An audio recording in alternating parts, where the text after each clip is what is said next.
Wah, wah. Waduh, main serang aja. Peaceman, peaceman. Aduh.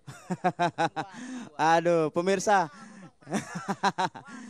Ya, pemirsa, ini saya sudah bersama beberapa anggota perguruan pencak silat ya. Kalau boleh tahu dari perguruan pencak silat apa nih? Pencak silat Ikatan Jati Kramat, Pak. Ikatan Jati Kramat. Sudah lama berdiri, sudah berapa tahun? Hampir hampir 5 tahun, Pak. Hampir 5 tahun. Pemirsa, ini adalah bukti dari keberagaman bangsa Indonesia. Tentu saja menuju Indonesia satu yang tak terbagi. Nah, kita akan sama-sama menyambut bagaimana menyikapi dari kemerdekaan Republik Indonesia yang ke-67 dengan keberagaman ini. Dan ini sebetulnya apa saja yang menjadi tugas dari perguruan pencak silat. Kan tadi saya lihat ribut-ribut nih. Nah, kalau ibaratnya kita latihan mulu kagak berantem-berantem kagak enak kan begitu ya. Nanti jangan disalahgunain juga nih. Nah, di gimana nih sebetulnya kegiatannya nih? Tujuan daripada kegiatan kami ini sebetulnya untuk melestarikan tradisi Betawi yang pernah ada agar tidak punah, ya, agar tidak punah, Pak. Nah, ini yang terpenting pemirsa. Budaya bukan untuk gaya-gayaan katanya. Jadi budaya-budaya di Indonesia terutama di masyarakat Betawi ini banyak yang punah. Palang pintu udah nggak ada ya kan? Siapa yang mindahin tuh palang tuh? Palang pintu udah nggak ada, kemudian budaya-budaya lain nggak ada. Kita akan simak sama-sama tausiah yang akan disampaikan oleh Al-Ustadz Abu Sangkan. Silakan Ustadz. Assalamualaikum warahmatullahi wabarakatuh. Jadi palang pintu itu apaan hilang katanya. Lah ini jadi masalah nih Bang Muncli. Dan hari ini kita akan mulai dari hal yang sederhana sebenarnya. Peradaban ini ada di setiap suku kita. Kalau di Padang itu ada namanya basile. Basile itu artinya bersilat. Dasarnya adalah para ulama. Jadi para ulama itu menciptakan latihan-latihan yang sifatnya silaturahmi.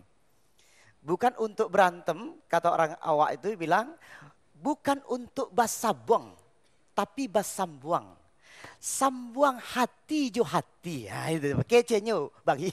Jadi hati jo hati, sambung hati jo hati. Artinya hati ketemu hati. Makanya kenapa silat beda dengan karateka? Kali sikap karateka udah siap fighting. Sudah fight. Tetapi kalau silat dia selalu banyak menghindarnya. Menghindar itu sebenarnya tidak untuk berantem, agar tidak berantem sebenarnya itu. Sebenarnya tujuannya itu, makanya ada kembangan, betul apa enggak? Hanya untuk kembangan, biar capek sendiri. Ya itu tujuannya sebenarnya itu. Ini ulama yang menciptakan dan budaya Betawi didirikan oleh para ulama. Makanya ada sholatun, sholatun itu sambung kepada Allah. Salawatun itu sambung ke Rasulullah dan silatun sambung silaturahmi. Itu intinya. Terbukti, maaf, peradaban Betawi lebih banyak lucu-lucuan terkadang. Kenapa? Orangnya terbuka. Orang bebas.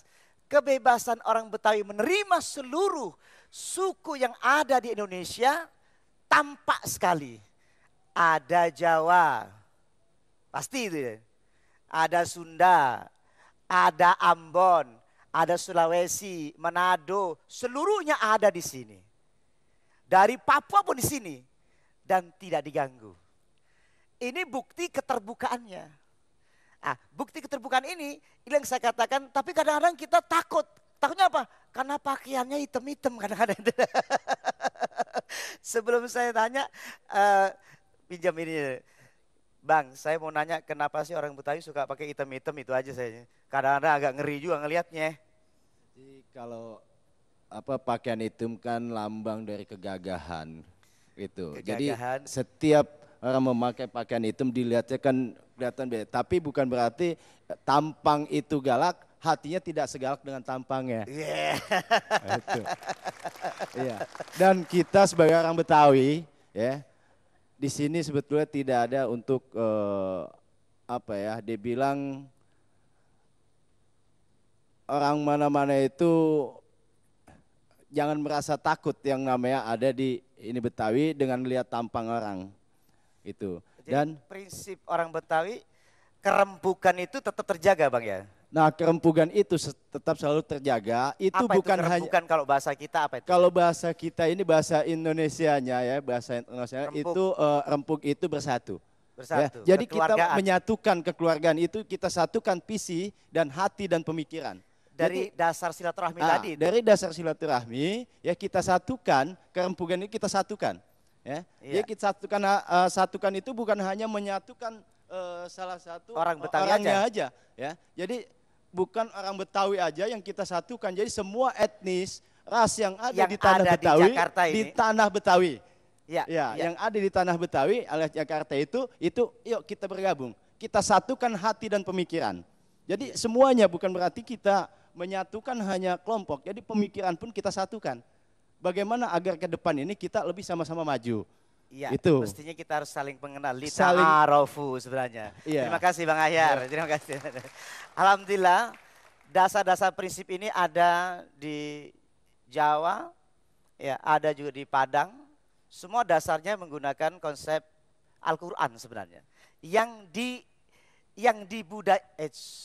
kenapa? Saya diserang Ustaz. Lah ente deket-deket lagi orang main. Iya abisan saya lihat seru-seru, wah yang berantem saya mau misahin malah saya mau digebok.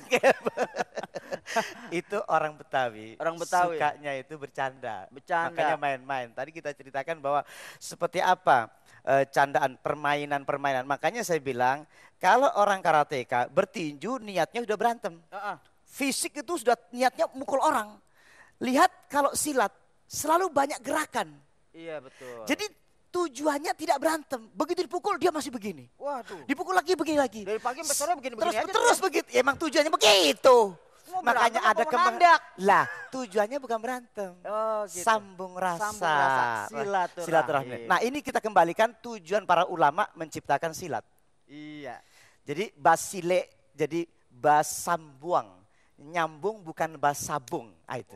Bukan basabung tapi basambuang. Sambung hati jo sambung hati. Kita akan lanjutkan bagaimana pembahasan di tausiah kita mengenai sholat, sholawat dan silat setelah yang satu ini. Tetap di Oase Ramadan.